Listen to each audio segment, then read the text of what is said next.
కోసం పార్టీ మారారు. Ticket దక్కించుకుని MLA కూడా అయ్యారు. గెలిచిన మొదటిసారి మంత్రి పదవి దక్కించుకున్నారు. జగన్ పట్ల వీర విధేయతతో వ్యవహరిస్తూ నానా హడావిడి చేశారు.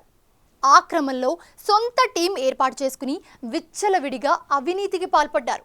అధికారం పోగానే ఆ అవినీతి బాగోతాలని బయటపడుతూ వివిధ పోలీస్ స్టేషన్లలో కేసులు నమోదవుతూ ఉన్నాయి. ఆ కేసుల నుంచి తప్పించుకోవడానికి సదరు లీడర్ నానా పాటలు పడుతున్నారంట. ఇంతకీ ఎవరా నేత ఏంటా కదా?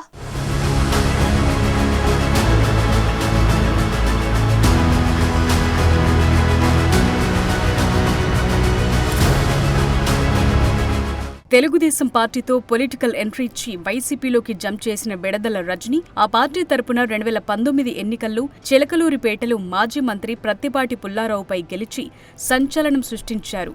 తెలుగుదేశంలో ఉన్నప్పుడు చంద్రబాబుపై ప్రశంసల వర్షం కురిపించిన ఆమె వైసీపీలోకి వెళ్లాక ఒక రేంజ్లో జగన్ భజన చేశారు. దాంతో గెలిచిన మొదటిసారి మంత్రయ్యారు. 2.5 ఏళ్లు వైద్య ఆరోగ్య శాఖ మంత్రిగా బాధ్యతలు నిర్వహించారు. అధికారంలో ఉన్న సమయంలో బెడదల రజని, ఆమె అనుచరులు పెద్ద ఎత్తున అవినీతి అక్రమాలకు పాల్పడినట్లు ఆరోపణలున్నాయి.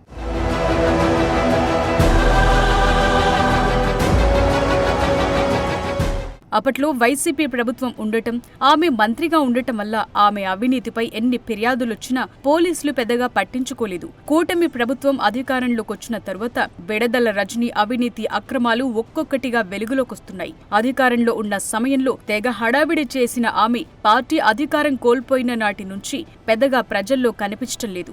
నియోజకవర్గంలో పార్టీ కార్యకర్తలకు రజని అందుబాటులో లేరని వైసీపీ నేతలే చెప్తున్నారు. అవినీతి గుట్టు బయటపడుతుండటంతో ఆమె అజ్ఞాతంలోకి వెళ్లిపోయారని, బీజేపీలో చేరేందుకు ప్రయత్నాలు చేస్తున్నారని వైసీపీ వర్గాల్లో పెద్ద ఎత్తున చర్చ నడుస్తోంది. కూటమి అధికారంలోకొచ్చిన తరువాత వైసీపీ నేతలపై వరుస కేసులు నమోదవుతున్నాయి. గత ప్రభుత్వంలో నమోదైన కేసులు మళ్లీ తెరపైకొస్తున్నాయి. ఇందులో భాగంగా వైసీపీ ప్రభుత్వం హయాంలో తెలుగుదేశం ప్రధాన కార్యాలయంపై వైసీపీ నేతలు, కార్యకర్తలు దాడి చేశారు. అప్పట్లో ఈ ఘటన దేశవ్యాప్తంగా సంచలనం సృష్టించింది. పోలీసులకు ఫిర్యాదు చేసినప్పటికీ పెద్దగా పట్టించుకోలేదు. కూటమి ప్రభుత్వం అధికారంలోకొచ్చిన తరువాత ఆ కేసుపై దృష్టి సారించింది. ఈ క్రమంలో మాజీ ఎంపీ నందిగం సురేష్, ఎమ్మెల్సీ లేళ్ల అప్పిరెడ్డిలను అరెస్టు చేసిన పోలీసులు మిగిలిన వారిని అరెస్టు చేసేందుకు సిద్ధమవుతున్నారు.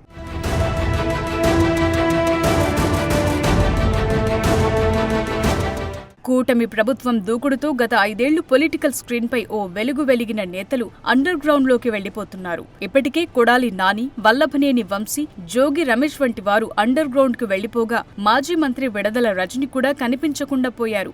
మంత్రిగా ఉన్నప్పుడు రజని పెద్ద ఎత్తున అవినీతి అక్రమాలకు పాల్పడినట్లు ఆరోపణలున్నాయి. అంతేకాక ఇటీవలి కాలంలో రజని అవినీతి అక్రమాలపై పోలీస్ స్టేషన్లలో పలు కేసులు నమోదయ్యాయి. ఆ కేసులపై దృష్టి సారించిన అధికారులు రజనీని త్వరలో అరెస్టు చేసేందుకు రంగం సిద్ధం చేస్తున్నారట.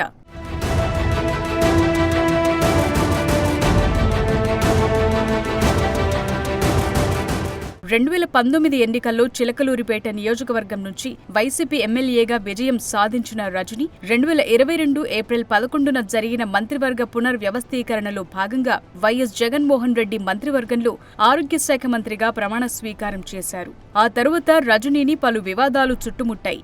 ఆమె నియోజకవర్గంలో పెద్ద ఎత్తున అవినీతి అక్రమాలకు పాల్పడినట్లు విమర్శలు వెల్లువెత్తాయి. స్థానిక వైసీపీ నేతలు కూడా జగన్ కు రజనీపై పలుమార్లు ఫిర్యాదులు చేశారు. అయినా జగన్ చూసి చూడనట్లు వదిలేయటంతో ఆమె మరింత రెచ్చిపోయారని వైసీపీ శ్రేణులే చెప్తున్నాయి. ఈ క్రమంలో చిలకలూరిపేట నియోజకవర్గంలో ఆమెపై ప్రజల నుంచి తీవ్ర వ్యతిరేకత వ్యక్తమైంది. జగన్ నిర్వహించిన సర్వేలో చిలకలూరిపేట నియోజకవర్గం నుంచి రజనీ గెలవరని తేలటంతో ఆమెను గుంటూరు పశ్చిమ నియోజకవర్గానికి మార్చారు. గుంటూరు వెస్టులో ఎంత కష్టపడినప్పటికీ రజని గెలవలేకపోయారు. ఆ క్రమంలో చిలకలూరిపేటలో రజని పూదందా వెలుగు చూసింది.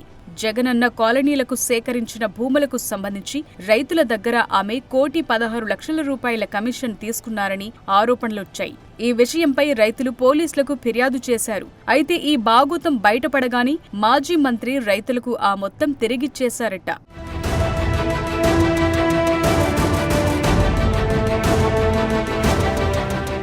ఎన్నికల ముందు చిలకలూరిపేట టికెట్ ఇప్పిస్తానని తన వద్ద విడదల రజని 6 కోట్లు తీసుకున్నారని అప్పటి వైసీపీ ఇన్ఛార్జ్ రాజేష్ నాయుడు ఆరోపించారు. గతంలో కొంత మొత్తం తిరిగి చేయగా ఇంకా రావాల్సిన డబ్బు రాకపోవడంతో ఆ డబ్బు కోసం రాజేష్ నాయుడు చర్యలకు సిద్ధమవుతున్నారట.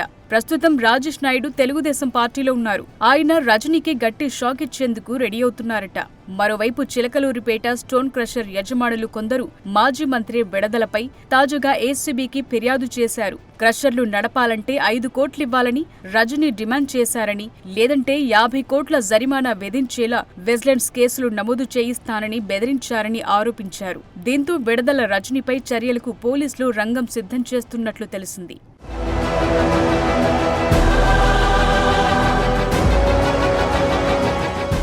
రజనీ తనను చుట్టుముడుతున్న కేసుల నుంచి బయటపడేందుకు అనేక ప్రయత్నాలు చేస్తున్నారని, ఈ క్రమంలో ఆమె బీజేపీలోకి వెళ్లేందుకు ఆ పార్టీ పెద్దలతో చర్చలు జరుపుతున్నారని YCP నేతలంటున్నారు.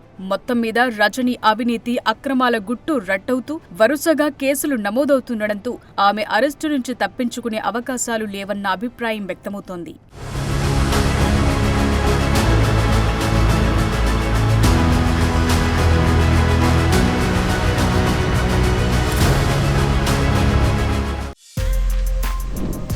For more videos like this, subscribe Big TV channel.